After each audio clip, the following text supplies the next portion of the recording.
Terminuotos sutartys. Kodekse numatoma daugiau ir įvairesnių terminuotų darbo sutarčių formų, tačiau jei dirbsite pagal tokią sutartį, ji negalės būti sudaroma ilgiau nei 2 metams vienai funkcijai ar darbui atlikti.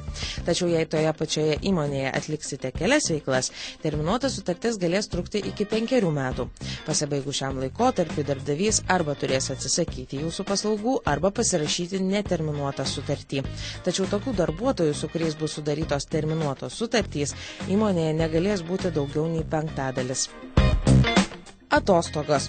Vasara tai vienas aktualiausių klausimų, tad žinokite, jog nuo šiandien jūsų atostogos skaičiuojamos jau ne kalendorinėmis, o darbo dienomis. Per metus galėsite atostogauti 20 darbo dienų, jei jūsų darbo savaitė trunka 5 dienas. Jei dirbate 6 dienas per savaitę, jums priklausys 24 darbo dienos atostogų. O kasgi nutiks su jūsų sukauptomis nepanaudotomis atostogų dienomis? Pirmiausia, jos bus perskaičiuojamos iš kalendorinių į darbo dienas. Įsivaizduokime, kad jūsų sąskaitoje yra 20 nepanaudotų atostogų dienų. Jos bus padauginamos iš 5 ir padalijamos iš 7.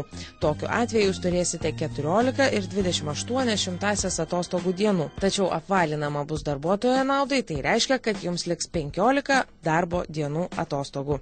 Ir šias dienas galėsite išnaudoti per 2 metus iki 2019 Liepos.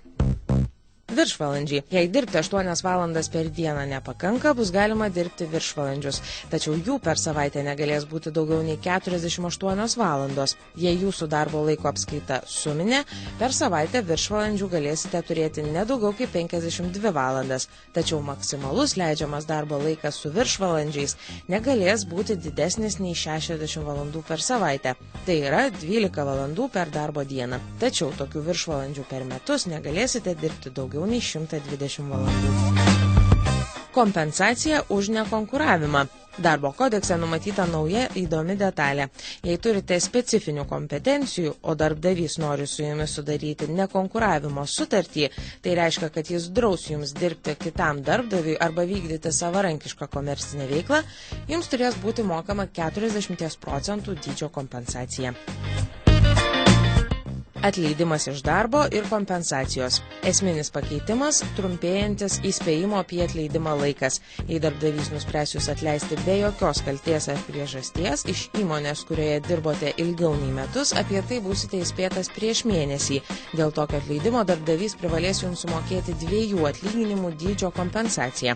Jei dirbote įmonėje trumpiau nei metus, būsite įspėtas prieš 2 savaitės, o kompensaciją gausite už pusę mėnesio. Tačiau įspėjimo apie atleidimą laikas dvigubės, jei auginate vaiką iki 14 metų arba jums iki pensijos liko mažiau nei 5 metai. 3 ilgesnis įspėjimo terminas bus taikomas neįgaliesiems bei žmonėms, kuriems iki pensijos liko mažiau kaip 2 metai. Ketinama įkurti ir ilgalaikio darbo išmokų fondą, iš kurio gautumėte papildomą išmoką už sukauptą stažą, jei 3 mėnesius jums nepavyktų susirasti naujo darbo. Greitasis atleidimas. Jei darbdavys norės procesą pagreitinti ir atleisti jūs per 3 dienas, tai padaryti galės, tačiau už tokį greitį turės jums sumokėti pusės metų darbo užmokesčio dydžio išeitinę kompensaciją. Čia Jurgita Čeponytė.